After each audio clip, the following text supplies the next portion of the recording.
Katulad yung kay Bong Revilla.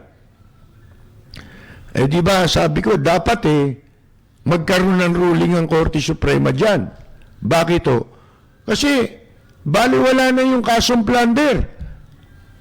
Kapag hindi niliwanag ng Korte Suprema, yung pagkakaabsuelto nila ng Sandigan Bayan kay Bong Revilla, katulad din kay Lito Lapid. Bakit to?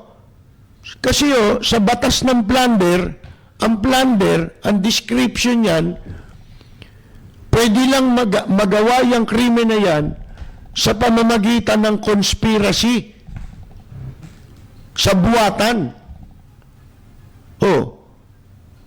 Mga kaibigan, ang liwanag din ng katarantaduang nangyari sa pagkakaabsuelto ng Sandigan Bayan kay Bong Revilla. Bakit? Kasi yung dalawang kasapakat niya, yung co-accused niya, yung dalawang kasabwat niya, nahatulan mga kaibigan. Paano nahatulan yun? Sino kasabwat nun? Kung hindi kasabwat si Bong Revilla ron, makita na ninyo, mababaliwala yung batas, kaya nangangailangan ng pagliliwanag ng Korte Suprema yung desisyon ng Sandigan Bayan sa pagkakaabsuelto nila kay Bong Revilla. Mga kaibigan, katulad din itong sinasabi natin dito sa Maguindanao Massacre. Yun ang trabaho ng Korte Suprema pero nangangailangan nito ng talagang pagliliwanag ng Korte Suprema yung kaso na plunder ni Bong Revilla. Bakit Kasi masama ang kalagayan ng batas Isipin niyo yung plunder law, special law yan Sadyang nilikha yan, idinagdag yan. Yung batas na yan sapagkat lumalala na ang kahayupan at katiwalian sa pamahalaan. Hindi na milyonan ang ninanakaw dito. Bilyona na. Kaya nilikha yung batas na yan para yung pong katiwalian masugpo at yung batas na yan ay magsilbing deterrent sa mga posibleng mandarambong sa pera ng taong bayan. Isipin ninyo, pinaghirapan yung batas na yan. Ginastusan yan. Pagkatapos dahil sa desisyong baluktot ng Sandigan Bayan, mababaliwala yung batas. Ang gulo na nung kasong plunder. Mga kaibigan, katunayang hindi katiwa-tiwala ang desisyon ng Sandigan Bayan, yung nangyari kay Lito Lapid. Binaliktad ng Korte Suprema yung pagkakaabsuelto sa kanya ng Sandigan Bayan.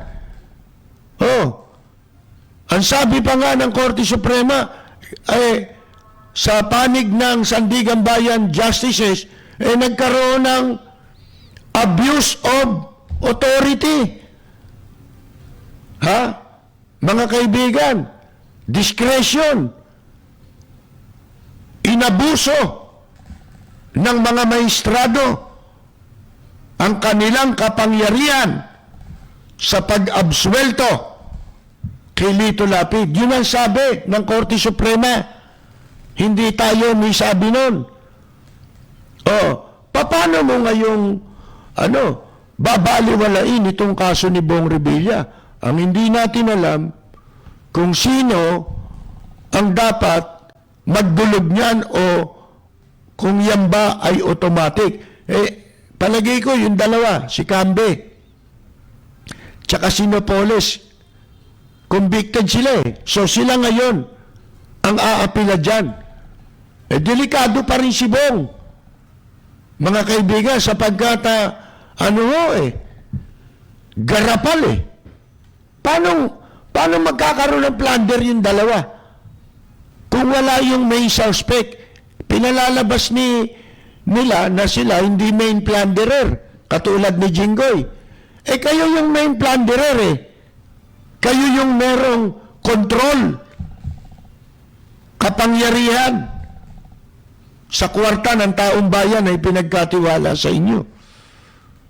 Hindi magagawa ng dalawang yon na dambungin yung pera kung wala kang pahintulot. Hindi pwede dyan yung sinasabing pineke.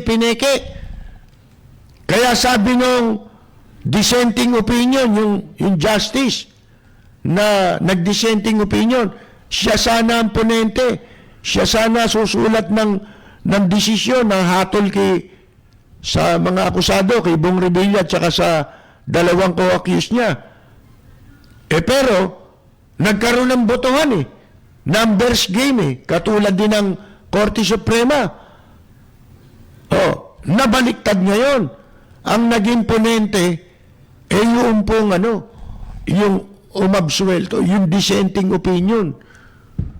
Yung ponente, yun ang naging dissenting opinion. Ano sabi nung maestrado? Bali ba, yung maestrado na yun, inalam ko, mabuting tao raw yun. Meron daw instance, sumasakay lang, namamasahe lang yun. Isipin mo, maestrado yun. Di matinong tao nga yun. Mga kaibigan, magagawa ba ng maestrado yun? Mamasahe ka? Magko-commute ka? Pagka yung mga ganyan, katulad si Mayor Lim, by the way, birthday nga pala ni Mayor Lim, mamaya na yun eh, Sabado, December 21. Si Mayor Lim, nakaupong mayor ng Maynila, palibasa, hindi niya winawaldas yung pera ng lungsod na Maynila. Nagtiyaga siya ron sa sasakyan niyang bulok na lagi nasisira. May pagkakataon, nasiraan sila sa San Juan pa nga eh. Alam niyo ginawa ni Mayor Lim? Iniwan yung driver. Sumakay ng taxi. Pabalik sa Maynila. Ayun, doon yung makikita, mga mabubuting tao yun. Hindi sila natatakot. Hindi sila nahihiya. Mga kaibigan. Di ba? Yung mga gumagawa niyan, di ba merong na-appoint ngayon na justice sa Supreme Court. Dalawa yata yung bagong appointed ngayon na associate justice sa Korte Suprema. Yung isa ron tawag si Judge Habal-Habal. Nagta-tricycle, yun ang sasakyan niya, tricycle. Judge siya. Di matinong tao rin yun. Mga kaibigan, sana nga lang, pag nandyan na sila sa pinaka-asam nila, pinakamataas na pwede nilang marating yan sa judiciary, yung ikaw maging associate justice and eventually, baka maging chief justice of the Supreme Court ka, yan na yung pinakamataas na karir na pwede mong marating sa judiciary, wala nang mas mataas pa dyan sana nga lang, huwag silang magbago. Kamukha ng sinasabi natin si Mayor Alfredo Lim. Mayor na, nagtataksi pa, naglalakad pa. Naglalakad si Lim. Mula doon sa bahay niya, papunta doon sa isang restaurant dyan, sa Rose Boulevard. Naglalakad. Mga kaibigan, alkalde yun, na Maynila. Meron pa, itong justice na nagsabi, yung kumontra doon sa desisyon ng pag-absuelto kay Bong Revilla. Mga kaibigan, sinabi niya nung yan nililitis yan pag tinatanong ang isinasagot niya, kung di mo alam, hindi ko alam. Kung hindi, yun ang isasagot, tatahimik daw. Sipin ninyo yun. Opinion nyo na maestrado. Kaya, yung kaso ni Bong Revilla, yan talagang nangangailangan ng pagliliwanag ng Korte Suprema. Sabi ko nga, ang suspecha ko sinadya yan Nakipag-bargain to sila Bong Revilla dyan suspecha ko yun sa Sandigan Bayan, bukod sa alam nyo na kung magkano ang dahilan. Pumayag na itong dalawa, kinausap siguro, magpakumbik na kayo. Total doon na lang natin lakarin sa Korte Suprema yan. Pag dinulog. Total, absuelto ko, maabsuelto rin kayo. Paano? Kung baliktad. Kung ang mangyari, i-convict din ng Korte Suprema. Sasabihin ng Korte Suprema, tinarantado ng inabuso ng Sandigan Bayan ang kanilang authority, yung discretion nila sa paghatol. Mga kaibigan, inabuso nila ang kanilang kapangyarihan sa paghatol. Dapat makumbik si Bong Revilla sapagkat masisira yung elemento ng kasong plunder. Yun yung mga elements sa kasong plunder. Diba sabi ko sa inyo, bawat krimen may mga elemento yan. Isa sa elemento ng plunder yung conspiracy, yung sabuatan. Mga kaibigan, paano may naabsueltong isa? Sa buwatan pala yan, di lahat sila convicted. Kung absuelto si Bong, dapat inabsuelto yung dalawa. Kaya doon, kung bakit nangyari yun, deliberate yun. Idinisenyo yung desisyon na yun, siyempre yan ang isipin mo bawal ba mag-isip? Sinasabi ko ngayon yung iniisip ko. At iniisip din ng iba. Yung sinadya deliberate na inabsuelto ito, si Bong Revilla, pagkatapos kinumbik yung dalawa, si Cambe at si Napoles, para eventually mabaliktad yung hatol kay Napoles at kay Cambe. Mga kaibigan, ma-absuelto din sila. Paano kung titignan talaga ng mga maestrado yung dissenting opinion? Nung sinasabi natin dapat na siya ang susulat o ponente sa desisyon ng hatol kila Bong Revilla, nangyari na natalo sila sa botohan. Majority yung bumoto, 5 yata sila. Tatlo yung nagsabi absuelto si Bong Revilla.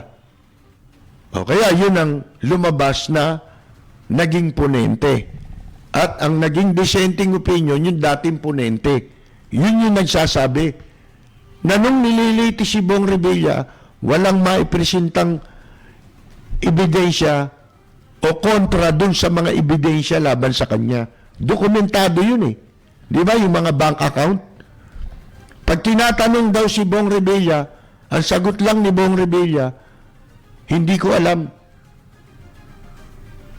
Pagka hindi naman, ang isasagot niya, hindi ko alam, pag hindi yun, tatahimik lang. Anong klaseng depensa yun?